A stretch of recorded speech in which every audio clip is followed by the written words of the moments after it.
Amici bellini, abituiamoci a video che arrivano più in serata, perché devo ascoltare tutti, devo sentire tutti e quello che dicono io poi faccio il controvideo, perché contromercato si può chiamare questa cosa, perché se mi parlate di nuovo di Dybala io vi devo fermare e vi dico io quello che veramente Conte ha chiesto al Napoli. Ma che dici tu che non sai niente? niente? Non sacci.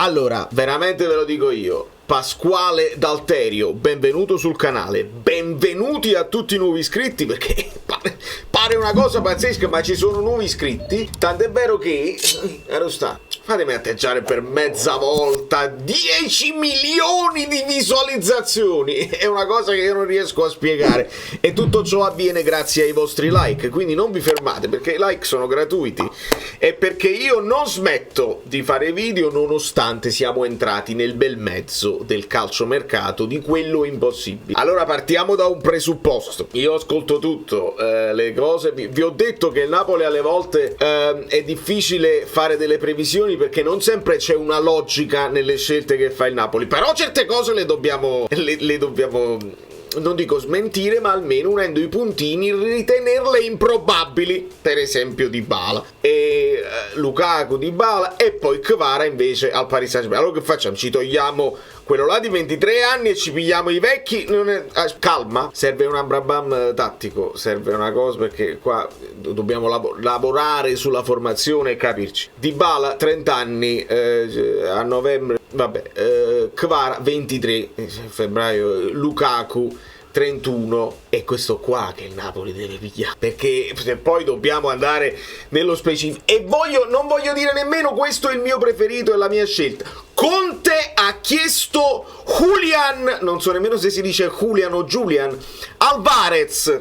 È lui, e si può anche fare perché Alvarez non vuole più stare dietro Haaland. Quando lo utilizza Guardiola lo utilizza da seconda punta, da esterno, pur di metterlo ogni tanto lo mette a centrocampo. Conte questo è il vero obiettivo del Napoli, perché dobbiamo vendere Osimhen, non dobbiamo vendere Dybala, capiamoci, quindi è lui. E non mi interessa che ognuno dica la sua. Se voi cacciate sempre i soliti nomi, io voglio cacciare un nome nuovo, un nome che ha più senso anche. Ma tu dici, ma quello quanto prende di ingaggio? E che me ne frega a me, il Napoli ce li ha i soldi, se li vuole spendere, se li vuole fare, il Napoli ce li ha, li può spendere per conto. E sta proprio avvenendo quello che vi avevo detto io, guardiamoci nell'anima, che viene Conte, è meno mercato, non è più mercato, perché i nomi che usciranno sono i soliti. Tant'è vero che se voi scrivete Dybala Napoli, no? E andate a vedere le notizie, clamorosa ipotesi, immagini, vi rendete conto un attimo dei fotomontaggi? Cioè, questa è la maglietta di 3 anni fa, questa è la maglietta di 4 anni fa, addirittura con la K, la maglietta vedete che i fotomontaggi sono con la maglietta di anni e anni fa, e ogni anno qualcuno, in questo momento non si sono nemmeno presi la briga di fare il fotomontaggio con la maglia nuova, anche perché con la maglia nuova dovresti fare il fotomontaggio di Dybala con lo scudetto, invece la prossima maglietta non avrà lo scudetto, ha più senso questa qua, con la lete, e quindi se ne parla ogni anno e ne dobbiamo parlare un altro anno. Sicuramente non ne possiamo parlare in un altro anno dove lui ha un anno in più, gli infortuni, è fortissimo Dybala, non mi prendete, che non capite male, Dybala è fortissimo, Dybala ti risolve i calci di punizione, Dybala i rigori, Dybala tutto quello che volete voi, ma che ci ha mappiato l'attacco della Roma, che è vecchio e buono, che comunque sì hanno fatto quello che hanno fatto, ma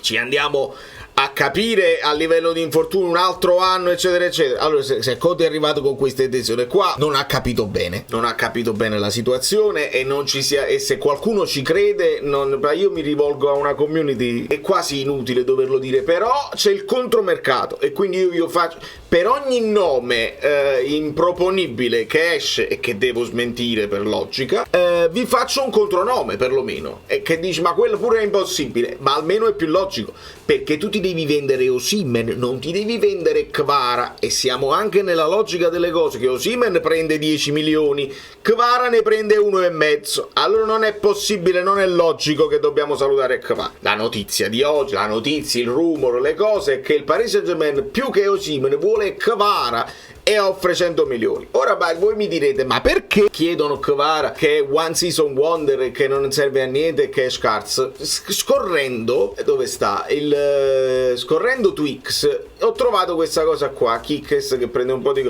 non mi prendo nemmeno la briga di controllarli, di cross controllarli questi dati. Mi fido, e anche se sono sbagliati, primo per conclusioni tentate, primo per tocchi in area avversaria, primo per falli subiti, secondo per conclusioni in porta, secondo per dribbling tentati, secondo per dribbling completati. Kvara ha fatto comunque una stagione di grandissimo livello nello scatafascio generale, però io dico a Kvara, amore mio, tu c'hai un talento incredibile e ti chiedo, resisti, non chiedere la cessione a Paris Saint-Germain, perché sì, Lavezzi, ok, sì, Cavani, benissimo, ma tu hai dentro di te molto più talento, sia di Lavezzi, forse anche di Cavani in prospettiva, e tu puoi veramente ambire a quella squadra che vuoi tu, che può essere il Barcellona, può essere il Real Madrid, può essere il Manchester United, perché comunque si porta dietro la storia, dipende tu cosa vuoi fare da grande,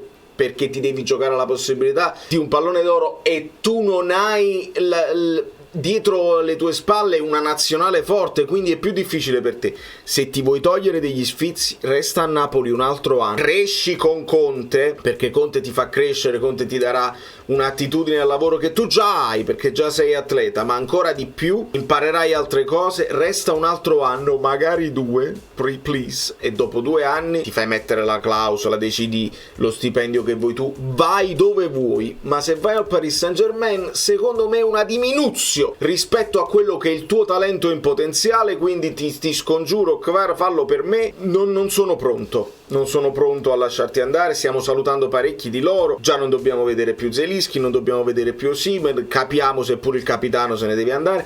Ti prego, Kvicha, ti prego, Kvicha, è troppo presto, non ti impuntare, lo so, non è facile, lo so, ti capisco benissimo, però se ti fai un altro anno io sono un pochino più tranquillo. E volevo parlare pure con Conte un attimo. Queste sono le mie pagelle, non servono a niente, però il paragone tra le pagelle dell'anno scorso, ringrazio Peppe Di Palma che me le ha raccolte, poi dopo mi sono dimenticato di dire ci sarà una live domani, grandi novità, perché dobbiamo stare in contatto, dobbiamo sentirci e cerchiamo di fare live settimanali a prescindere da quello che succede o che non succede, quindi ci sentiremo su varie piattaforme, state tuned, chi sta sul canale Telegram sa tutto già. Questi sono i miei voti, che non significano niente, ma ho cercato di essere, lo sapete, il più oggettivo possibile. Sapete chi è migliorato? Demme rispetto all'anno scorso, dove pure gioca pochissimo, quelle 2 apparizioni che fece così furono più che decenti, e quindi Demme è l'unico che è migliorato rispetto all'anno scorso, e anche Zerbin, perché poi Zerbin ha avuto quel momento di Supercoppa, e quindi volevo far vedere questi voti a Conte e il lavoro che deve fare se non ci sarà un mercato completamente rivoluzionario, cioè che tu prendi proprio i titolari e chi se li prende, cioè questa è la domanda. Va benissimo in teoria cambiare tutto e prendere tutti i nuovi giocatori, il Napoli di solito è lentino nel mercato, però se arrivano le offerte benissimo, cioè ci salutiamo. Chi sono stati quelli che sono peggiorati di più e che Conte potrebbe, però in potenziale sono forti, che Conte potrebbe riabilitare? Il primo che mi viene in mente è Rachmani, meno 0,9 rispetto all'anno scorso, anche Ostigard meno 0,7, meno 0,9 anche Mario Rui, meno 0,8 di Lorenzo, perché poi la questione di Lorenzo va approfondita ancora, e Giuffredi continua a parlare e voi continuate a chiamarlo, perché il problema è Giuffredi fino a un certo punto. Se voi continuate a chiamarlo e avete sempre questo bellissimo rapporto con Giuffredi, gli fate parlare eccetera eccetera, siete parte del problema, cari amici giornalisti, siete parte del problema, perché poi quando sento che dei tifosi chiamano e dicono ma questo personaggio, e voi siete sempre calmi, non vi esponete mai contro Giuffredi, perché lo dovete chiamare, vi deve dare qualche notiziola dall'interno dello spogliatoio, i suoi assistiti parlano perché parlano, via, pulizia, se si può fare pulizia, ma tutto il pacchetto, però te li porti via tutti, vuoi vendere Di Lorenzo, benissimo, anche Mario Rui, anche Politano, ciao. Cioè, perché poi dobbiamo prendere Dybala. Se abbiamo Politano e Ngong, che è quello che ha performato meglio di tutti nel finale, e quando ne avevi mai di mancini che stanno là e che si devono già adattare da sottopunta, perché stiamo ragionando con Conte 3-4-2-1, ma è tutto da vedere, 3-4-3, 3-5-2 se vuoi giocare con due punte, se vuoi trovare una logica anche per Raspadori, se vuoi metterti invece con il 4-2-4 che facevi nell'inizio della sua carriera, potrebbe aver studiato quello e aver trovato un po' più di equilibrio, che poi il 4-3-2-4 non è altro che un 4-4-2, che è molto simile al 4-2-3-1 di cui tutti parlano. Quindi se metti Raspadori sotto punta può fare un po' la punta, un po' il sottopunto, un po' può dare una mano, non cambia molto, e Conte è uno esperto che ti sa spiegare queste cose qua. Chi altro è migliore? Zanoli, più o meno le apparizioni quelle sono -1 Anghissà. Questo è stato probabilmente il peggiore, se vedo tra tutti quelli che Simeone -1.1, quindi Simeone proprio un calo drastico. E anche non colpa sua, perché se lo utilizzi pochissimo ci sono tantissimi senza voto, tantissime volte in cui non hai performato, è anche ingeneroso, ma quelli che veramente sono andati sotto alle aspettative, Anghissà, Simeone, -0.8 Osimhen, parlando di Kvara -0.4, cioè io riconosco che Kvara qualche partita l'abbia anche sbagliata rispetto all'anno scorso dove sfracellò tutto il campionato, però -0.7 Zielinski, li vedete i voti, e da qui bisogna ripartire per ragionare sulla squadra. Alcuni di questi si possono riprendere, altri no. Altri no, quindi si deve ragionare sul mercato, ma seriamente, però senza dire giocatori di 31 anni che non ti puoi rivendere, perché il Napoli prende Conte come all'epoca magari prese Ancelotti, due situazioni diverse, ma per l'allenatore il Napoli lo fa lo sgarro e il Napoli li spende i soldi per giocatori giovani che poi crescono, esplodono e te li puoi rivendere. Vedi Osimhen, vedi Raspadori, vedi lo stesso Lindstrom. Il Napoli non si fa problemi, se lo può permettere se tiene sempre sotto controllo gli ingaggi. E invece Dybala, Lukaku sono giocatori che sono nel finale della loro carriera, non te li puoi rivendere. Non è detto che ti garantiscono le prestazioni, perché fisicamente sono a pezzi ed è tutto da vedere. Capite che ingaggi poi ti chiedono pure, e non lo puoi fare, quindi è nella logica delle cose. Quando escono certi nomi non mi fate leggere, cioè, però se lo fa, no, non lo fa, non è così, non si ragiona così. Quindi in attesa che si risolvano le piccole postille del contratto, perché non è un contratto facile, e sto leggendo cose anche non è detto che siano vere, ma in questo caso plausibili, cioè che si lavora su possibilità di uscita dai contratti senza penali, senza cose, cioè la possibilità, se Conte si scoccia, di andarsene senza penali e senza problemi, o se De Laurentiis non si trova più, di cacciarlo senza dover continuare a pagarlo per tutta la lunghezza del contratto. Insomma, queste cose qua non so se sono vere, ma sono plausibili e ti fanno ragionare sul fatto che Conte sì, è un nome che dà entusiasmo, io sono il primo ad essere entusiasmato da Conte, ma conosciamo la sua storia, conosciamo come affronta certe dinamiche anche di comunicazione, e se a Conte gli tappi la bocca e non gli fai fare conferenze, magari lui va, sbotta e parla lo stesso e parla sui social. Insomma, ci sono dei dettagli che vanno oltre quello che è l'ingaggio che gli vuoi dare, i bonus per la Champions o il mercato che gli stai promettendo. Certe cose non gliele puoi promettere, il mercato si sviluppa e non lo puoi sapere, ma certe uscite di sicurezza, quelle le puoi programmare e le puoi decidere insieme, per non andare a mille e una notte, cioè per non far diventare Conte una trappola. Che poi la narrazione sta diventando che il Napoli perché Oriali è uno dei punti più importanti, perché ho letto Criscitiello che diceva: ma che sta facendo il Napoli, che ti serve Oriali? No, serve. Wow, per una volta stiamo parlando di figure dirigenziali non necessariamente legate al territorio, il che potrebbe essere un vantaggio, più distaccati e più verso l'obiettivo della professionalità, potrebbe essere un grandissimo vantaggio. Ho capito tutta la storia juventina che vi ho anticipato 5 mesi fa, va benissimo. Oriali però è un altro profilo, nerazzurro. Non mi lamento di queste cose qua, mi lamento se questa cosa poi non va in porto e facciamo una cosa mezza e mezza. Invece no, è una rivoluzione che potrebbe veramente far crescere tutto l'impianto societario e dare un segnale alla Serie A, dice ok, vogliamo fare le cose da grandi, a parte partire dal logo stilizzato senza il gradiente,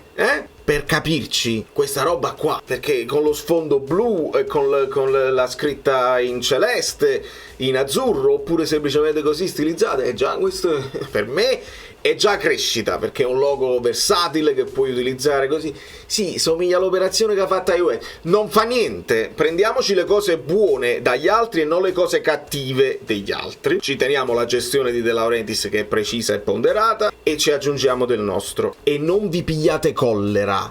Non vi pigliate collera, tifosi, perché vi leggo in sofferenza. La narrativa... Non vi pigliate collera se poi raccontano dal nord o da chiunque altro, raccontano che Conte non aveva altre, nessuno lo ha cercato e quindi... Io ci credo che Conte nessuno lo ha cercato e ci credo che l'unica possibilità in Italia era il Napoli. Va benissimo, non vi dovete prendere collera per queste cose qua.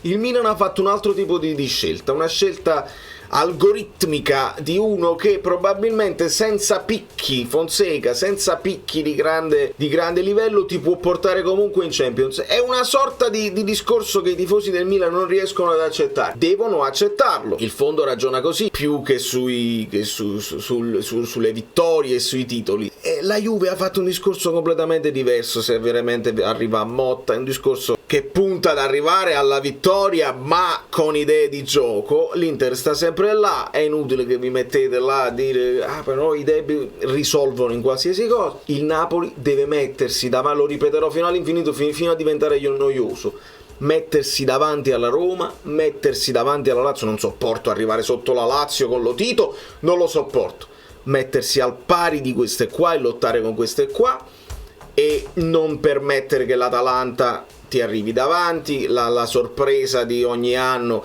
il Bologna, la Fiorentina. Queste cose non sono più accettabili. Non si può accettare un Napoli decimo in classifica, si deve accettare che tu punti al quarto, punti al massimo possibile e arrivi tra le prime quattro, e speriamo che Conte possa far questo.